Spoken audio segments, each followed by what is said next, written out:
ఎంతో రుచిగా ఉండేటువంటి మసాలా రసం రెసిపీని షేర్ చేస్తున్నానండి. దానికి గాను కలర్ ఆయిల్లో నేను 1 టేబుల్ స్పూన్ ధనియాలు, 1 టీ స్పూన్ మిరియాలు, 1 టీ స్పూన్ జీలకర్ర, 8 నుంచి 10 వెల్లుల్లి రబ్బలు వేసుకుని చకచకా గ్రైండ్ చేసుకుంటున్నానండి. మనకు కోర్స్ గా నలిగితే చాలన్నమాట, మెత్తగా నలిగిపోక్కర్లేదు. ఇంక ఇది రెడీగా ఉందంటే మనము రసము స్టార్ట్ చేసేయచ్చు ప్రిపరేషన్. బాణాలు పెట్టేసుకుని దాంట్లో 1.5 టేబుల్ స్పూన్ ఆయిల్ వేసుకుని 1 టీ స్పూన్ ధనియాలు, 1 టీ స్పూన్ జీలకర్ర, 1 టీ స్పూన్ ఆవాలు, 1/2 టీ స్పూన్ మెంతులు, కరివేపాకు, ఒక 2 టేబుల్ స్పూన్ల వరకు ఉల్లిపాయ ముక్కలు యాడ్ చేసుకున్నాను. అదేవిధంగా 2 పచ్చిమిర్చి చీలికలు యాడ్ చేసుకున్నాను. 1 టీ స్పూన్ పసుపు వేసుకుని దీని అంతటిని దోరగా ఫ్రై అవనిస్తామండి. చక్కగా మనకి వేగి ఆనియన్ మంచి స్మెల్ రావాలన్నమాట.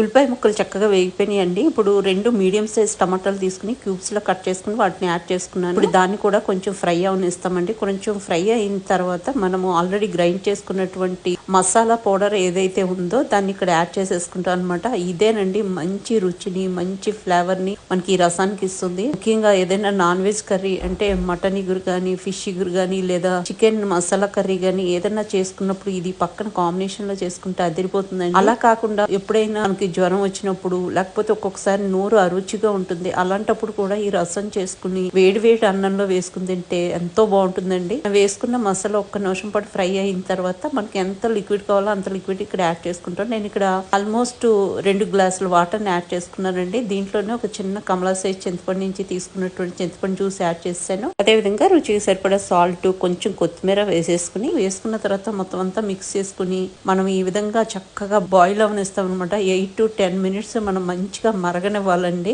మసాలా దినుసుల యొక్క ఫ్లేవర్ అంతా కూడా మనకి ఈ వాటర్ లోకి దిగుతుంది. అసలు మరుగుతుంటేనే ఒక మంచి అరోమా వస్తుందండి. మనకు వెంటనే రసం తోటి భోజనం చేయాలనిపిస్తుంది అనమాట. అంత బాగా అనిపిస్తుంది. డెఫినెట్ గా ఒకసారి ట్రై చేసి చూడండి ఫ్రెండ్స్, మీకు చాలా నచ్చుతుంది.